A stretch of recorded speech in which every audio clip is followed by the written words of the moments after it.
अनिल जैन जी, मैं आपके पास आ रहा हूँ। बंच ऑफ थॉट में गोलवलकर एक जगह लिखते हैं कि आज भी मुसलमान, चाहे वे सरकारी उच्च पदों पर हो अथवा उससे बाहर हो, घोर अंतर्राष्ट्रीय सम्मेलनों में खुले रूप से भाग लेते हैं। उनके भाषणों में भी खुली अवज्ञा और विद्रोह की झंकार रहती है। अब मैंने अपने होशो हवास में, यदि अकबरुद्दीन ओवैसी के कुछ उटपटांग बयानों को छोड़ दें, तो इस प्रकार की भाषा जो किसी दूसरे को चोट पहुंचाती है, मैंने कहीं सुनी नहीं है। बजाय इसके 6 दिसंबर 92 को जिस भाषा का प्रयोग सरेआम अंतर्राष्ट्रीय मीडिया के सामने अयोध्या में हो रहा था, मर्यादा पुरुषोत्तम राम की नगरी में, वो पूरी दुनिया ने सुना था। जिस प्रकार की भाषा का प्रयोग गुजरात के दंगों में हो रहा था, उसे भी सबने सुना था। आज की तारीख में अंतर्राष्ट्रीय सम्मेलनों में भाग लेने की बात और तोहमत जो मुसलमानों पर गोलवलकर साहब लगाते हैं, क्या विराट हिंदू सम्मेलन नहीं होता? क्या अंतर्राष्ट्रीय हिंदू सम्मेलन नहीं होता? क्या न्यूयॉर्क में जाकर के लोग, और आपको मैं बता दूं, आश्चर्य होगा, अमेरिका में भारतीय आधार तो छोड़ दीजिए, अब क्षेत्रीय आधार पर सम्मेलन, वो संगठन बने हुए हैं कि मराठी संगठन, बिहारी संगठन और तमिल संगठन, और उससे भी आगे जातीय आधार पर बन गए हैं वहां भी। मतलब इंडिया से लोग कैरी करके ये चीजें भी उठा करके लेके चले गए। फिर किस आधार पर आरएसएस इस प्रकार की थ्योरी को प्रोपेगेट करता है, जहां पर धार्मिक और सांप्रदायिक, धार्मिक कहना तो गलत है, सांप्रदायिक विवाद इस रूप में सामने लाया जाए जिससे एक पोल नैरेटिव इलेक्शन के समय सेट हो। और उस नैरेटिव के आधार पर आपको क्या लगता है कि 2 बार जनता ने मतदान कर दिया, तीसरी बार भी क्या यह हो सकता है क्या? अभिषेक जी, इसमें कई मुद्दे आपने अपने प्रश्न में उठा दिए। पहली बात तो मैं बंच ऑफ थॉट्स का, जिसका जिक्र भाई लक्ष्मण ने किया, आपने भी किया और शायद विवेक जी ने भी किया, मैं उसके ऊपर कहना चाहता हूँ। हिटलर में सब, जर्मनी में हिटलर हुए सब जानते हैं। हिटलर जब नेता के रूप में उभर रहे थे तो उनको जेल जाना पड़ा, 4-6 महीने वो जेल में रहे। उस दौरान उन्होंने एक पुस्तक लिखी, मीन कैंप, मेरा संघर्ष, अगर हिंदी में उसका मैंने तर्जुमा पढ़ा करें। भी है, मेरे पास है भी वो। जी जी जी। तो उसमें उन्होंने अपनी सारी की सारी जो स्ट्रेटेजी थी वो उसमें लिख दी कि एक बार अगर सत्ता हाथ में आई तो फिर हम पहले पोलैंड पे कब्जा करेंगे, ऑस्ट्रिया पे कब्जा करेंगे, फिर रूस पे करेंगे, फिर इधर करेंगे, उधर करेंगे। बिल्कुल उन्होंने साफ स्ट्रेटेजी लिख दी। और जब वो चांसलर बने तो वो जाकर के ट्रीटी कर रहे हैं, संधि कर रहे हैं रूस से कि जी आपका हमारा झगड़ा नहीं होगा, लेकिन लिखा हुआ है कि जो रूस पे कब्जा करना है।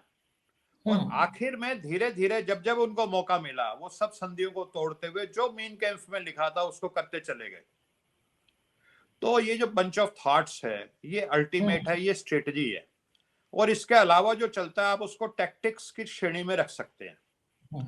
अब मुस्लिम्स को कह दिया गया है कि आप औकात में रहें, आपको अगर इस देश में रहना है रहिए, अपना धर्म का पालन करना है अनिल करिए। जैन जी, एक चीज हमें बताइए जो समझ में नहीं आता है। आप लोगों ने बहुत दुनिया देखी है, सुनीलम जी और सीपी राय जी तो आज नहीं है कार्यक्रम में, नहीं तो ये सवाल मैं उनसे पूछता। उन्हीं लोगों ने, दोनों लोगों ने बताया था मुझे, आप ही की एक समाजवादी बिरादरी से प्रधानमंत्री हुए थे, पूर्वी उत्तर प्रदेश से आने वाले। उनके शासनकाल में जब राम मंदिर को लेकर विहिप और संघ के लोग राजमाता सिंधिया के घर पे बैठक कर रहे थे और तमाम हिंसा की बातें हो रही थी, और प्रधानमंत्री ने मीटिंग में पहुंच करके जब सबको एक एक बार में धमका दिया, कह दिया कि अगर अब वहां पर कुछ करने की कोशिश होगी तो मैं आदेश दूंगा कि गोली चलाओ और मारो, क्या हो जाएगा, धर्म के नाम पे आप लोग मर जाएंगे, तो शहीद हो जाएंगे। तो फिर सबकी घिघी बंध गई थी, डर के मारे सबका हालत, जो वहां पर प्रत्यक्षदर्शी थे बताते हैं कि सबके हालत खराब हो गए थे। तो ये इतनी हिम्मत कहां से आती है जो सिर्फ सत्ता के साथ ही आती है? सत्ता के साथ हिम्मत किसके अंदर आती है? जैसे देखिए, मैं आपको एक छोटा उदाहरण देता हूं। पहले मैं अपने घर में एक पॉमेरियन रखता था। मैं किसी व्यक्ति विशेष के संदर्भ में नहीं दे रहा हूं या किसी संगठन विशेष के संदर्भ में नहीं, मैं स्पष्ट कर देता हूं। घर में मैंने एक पॉमेरियन रखा था। पॉमेरियन जब वो मेरे साथ घूमने जाता था तो सामने वाले पे भौंकता था, लेकिन अकेले जब वो कभी निकल जाता था तो दुम दबा के निकलता था।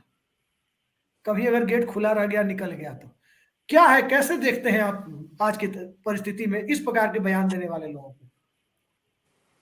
अभिषेक जी, मैं अब इस पे क्या बोलूं, मैं बोलने लगूंगा तो शायद फिर मर्यादा की भाषा समाप्त ना हो जाए, इसलिए मैं थोड़ा बोलने में झिझक रहा हूं। लेकिन हाँ, जब सत्ता में आती है ना, वो कहते हैं अपनी गली में कुत्ता भी शेर होता है, कुछ कुछ वैसी बात समझ लीजिएगा। तो सत्ता आती है तो बहुत आदमी को बोलना, और आप देख रहे हैं उत्तर प्रदेश में किस तरह के ट्वीट हो रहे हैं, बहन बेटी को लेकर ट्वीट हो रहे हैं, पत्नी को लेकर के ट्वीट हो रहे हैं, ये सब सत्ता का नशा है। और सत्ता चली जाती है तो वही लोग फिर चूहे की तरह हो जाते हैं। इमरजेंसी में हमने बहुत लोग देखे हैं जो माफी मांगने आ गए और फिर बाद में बयान देखा जी मेरी तो शुगर बढ़ गई थी इसलिए मेरे को माफी मांगनी पड़ी, मेरे तो पैर में जख्म हो गया था वो ठीक नहीं हो रहा था इसलिए माफी मांगनी पड़ी। ये हमने 1975 में जब इमरजेंसी लगी थी तब भी ये चीजें देखी हैं। तो सत्ता का, और जब आदमी भीड़ में होता है तो जो बिल्कुल डरपोक और कमजोर भी होता है ना, भीड़ में आप देखेंगे वो इतना बहादुर हो जाता है कि बस क्या कहिएगा उसका। तो ये सारी चीजें साइकोलॉजिकल हैं, ये होती हैं। लेकिन अभी जो हो रहा है, देखिए दो बातें इस देश में, दो घटनाएं हो रही हैं। एक घटना तो जो नीतीश कुमार जी ने जातीय जनगणना जिसको शुरू करवा दिया है, उसका जो दूरगामी परिणाम है वो सब जो समझने वाले हैं वो समझ रहे हैं। दूसरी तरफ जो राहुल गांधी की भारत जोड़ो यात्रा चल रही है और वो कहते हैं कि मैं नफरत के बाजार में मोहब्बत की दुकान खोलने चला हूं, वो भी एक बहुत बड़ा खतरा है। ये दोनों खतरे हैं। अब हिंदू धर्म में अगर आप बात कीजिए, श्रेष्ठता की बात की है मोहन भागवत जी ने, हिंदू धर्म में सिर्फ श्रेष्ठता का ही भाव है और कुछ है ही नहीं। एक आयाम उसका विवेक जी ने इससे पहले बताया, लेकिन मैं दूसरा आयाम बता रहा हूं। हिंदू धर्म में जो एक जाति व्यवस्था है, वर्ण व्यवस्था है, सीढ़ी नुमा, उसमें ऊपर का आदमी जो है, जो अपने आप को तथाकथित, जैसे मान लीजिए ब्राह्मण है, वो कहता है मैं क्षत्रिय से श्रेष्ठ हूँ, क्षत्रिय कहता है मैं वैश्य से श्रेष्ठ हूँ, वैश्य कहता है मैं शूद्र से श्रेष्ठ हूँ, शूद्र कहता है मैं दलित से श्रेष्ठ हूँ। हजारी प्रसाद द्विवेदी ने तो लिखा है, आचार्य हजारी प्रसाद द्विवेदी ने, कि भारतीय समाज में हर जाति अपने से नीचे एक जाति ढूंढ लेती है। फिर इस समाज में धार्मिक आधार पे जो बुनियाद डाली जा रही है, इसका क्या अस्तित्व है? ये हिंदुओं में नहीं है, इस्लाम में भी भारत में इस प्रकार की स्थिति है, सभी धर्मों में है। क्रिश्चियनिटी में जो लोग गए, गारो फांसी जयंती है, आप देख लीजिए। जी जी जी, इस्लाम में भी जातिवाद आ गया। और जो है ना, इसको जो हिंदू धर्म में क्या है, और ऊपर चाटो नीचे काटो। हर कोई एक सीढ़ी पे खड़ा है, ऊपर वाले को, जो उससे ऊपर सीढ़ी पे खड़ा है, उसके तलवे को वो चाट रहा है और नीचे वाले को वो ठोकर मार रहा है, काट रहा है उसको। तो ये सबसे पहले अगर भागवत जी को बात करनी थी, क्योंकि वो तो हिंदुत्व की बात करते हैं, तो उनको अपने हिंदू धर्म के भाइयों से कहनी चाहिए थी कि आप अपना श्रेष्ठता का भाव आप त्याग दीजिए। ये जो कोई मूछ रख करके चलता है, आप उसका हत्या कर देते हो। कोई घोड़ी पे चढ़ जाता है, आप उसकी हत्या कर देते हो। और दलित बहन बेटियों के साथ आप क्या कहते हो उनके बारे में? ये जो श्रेष्ठता का भाव है। अब देखिए, अब ये कहते हैं कि सब बराबर है, हिंदू हिंदू भाई भाई। बहुत सारे लोग जो बौद्ध धर्म को आज स्वीकार कर रहे हैं, या जैन बने, जो सिख बने, जो आर्य समाज में गए। अब आर्य समाज में बहुत लोग नहीं जानते कि तमाम जातियों के पुरोहित हो सकते हैं, दलित भी पुरोहित होते हैं, वो जो यज्ञ हवन कराते हैं। तो वो इसलिए गए क्योंकि यहाँ पे जो श्रेष्ठता का, ऊंच नीच का जो भाव है, वो उनको सालता था। अब ये कोई कह देगा जी लालच में चले गए, कोई कहता है डर पे गए, नहीं। 90% जो लोग गए वो इसलिए गए कि उनके स्वाभिमान को चोट पहुंचती थी। पीढ़ी दर पीढ़ी अगर आप किसी की जाति के लोगों को ये कहेंगे कि आप सर पे मैला ढोगे क्योंकि आप फलानी जाति से हो, हजारों साल तक, ये 1000 साल की लड़ाई नहीं है तो 4000 साल से चल रहा है शायद, तो लोगों को दुख पहुंचेगा। तो मेरे को अच्छा लगता अगर मोहन भागवत जी ये कहते हैं कि श्रेष्ठता का भाव जो ये हिंदू में डिफरेंट जातियों में है, ये भाव खत्म किया जाए, मैं उनका समर्थन करता।